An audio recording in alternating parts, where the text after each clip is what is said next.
पशुधन भर्ती घोटाला मामले में होगी कार्रवाई। तो राजकिशोर सिंह उनके प्रमुख सचिव फंसेगा शिकंजा। तो पशुधन घोटाला मामले में मिले हैं पुख्ता सबूत।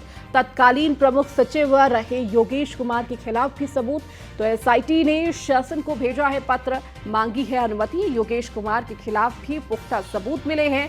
तो 22 अधिकारियों के खिलाफ मुकदमा की मांगी है अनुमति। तो 2021 में एसआईटी ने दाखिल की थी फाइनल विवेचना रिपोर्ट। तो एसआईटी ने अधिकारियों के खिलाफ विभागीय और आपराधिक कार्रवाई की संस्तुति की।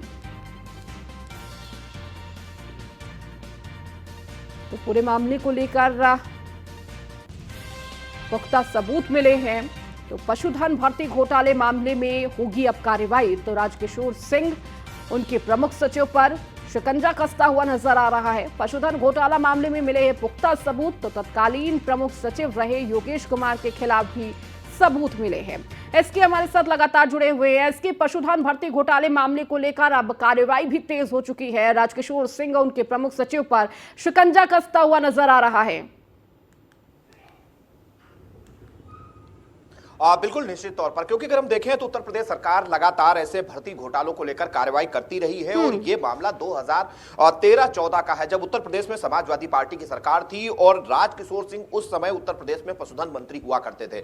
उस दौरान ही योगेश कुमार उत्तर प्रदेश में पशुधन के प्रमुख सचिव थे। उस दौरान करीब 1900 से ज्यादा भर्तियां पशुधन विभाग में हुई थी। चूंकि ये भर्तियां बड़े पैमाने पर हुई थी, उसमें जो ओएमआर सीट थी उनको लेकर सवाल उठे थे कि मतलब इसमें धांधली हुई है और जो नियम कानून थे उनका ध्यान नहीं रखा गया, गलत तरीके से ये भर्तियां की गई।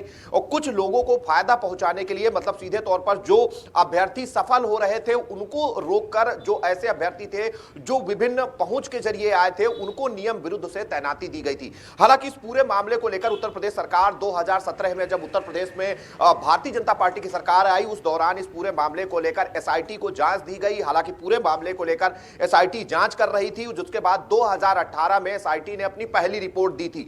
उस रिपोर्ट के आधार पर 22 अधिकारी जो कि पशुधन विभाग और इस पूरे भर्ती प्रक्रिया से जुड़े हुए थे, उनके खिलाफ एक्शन हुआ था, उन पर मुकदमे दर्ज हुए थे और वो उसमें कई अधिकारी ऐसे हैं जो जेल भी जा चुके हैं। दूसरी बार जब एसआईटी ने अपनी फाइनल विवेचना रिपोर्ट दाखिल की 2021 में, उसके बाद इन 22 अधिकारियों पर आपराधिक मुकदमा चलाने की अनुमति उत्तर प्रदेश सरकार की तरफ से दी गई थी। अब चूंकि एसआईटी इस पूरे मामले को आगे बढ़ा रही है, तत्कालीन पशुधन मंत्री राजकिशोर सिंह और साथ ही साथ तत्कालीन प्रमुख सचिव योगेश, जो कि अभी फिलहाल वो सेवानिवृत्त हो चुके हैं, लेकिन उनके खिलाफ आपराधिक मामला चलाने को लेकर साथ ही साथ विभागीय अनियमितता को लेकर भी ये कार्रवाई होनी है, जिसको लेकर अब उत्तर प्रदेश सरकार की तरफ सरकार को एसआईटी ने पत्र लिखा है, जिसमें यह अनुमति मांगी गई है कि इन दोनों के खिलाफ जो मामले हैं वो आपराधिक तौर पर चलाए जाएं, जिसको लेकर उत्तर प्रदेश शासन की तरफ से अनुमति मिलने के बाद इन दोनों के खिलाफ भी कार्रवाई शुरू होगी। तो निश्चित तौर पर अगर हम देखें तो लगातार कहीं ना कहीं ऐसे मामलों में कार्रवाई तेज की जा रही है जो कि भर्ती से जुड़े हुए हैं। हालांकि यह मामला पूर्व सरकार का है, लेकिन उत्तर प्रदेश सरकार ने जांच करने के बाद अब इसमें कार्रवाई शुरू कर दी है, जिसमें अब तत्कालीन मंत्री और तत्कालीन प्रमुख सचिव भी जांच के दायरे के बाद अब कार्रवाई की जद में है। जी ठीक है, इसके बहुत शुक्रिया इस जानकारी को देने के लिए।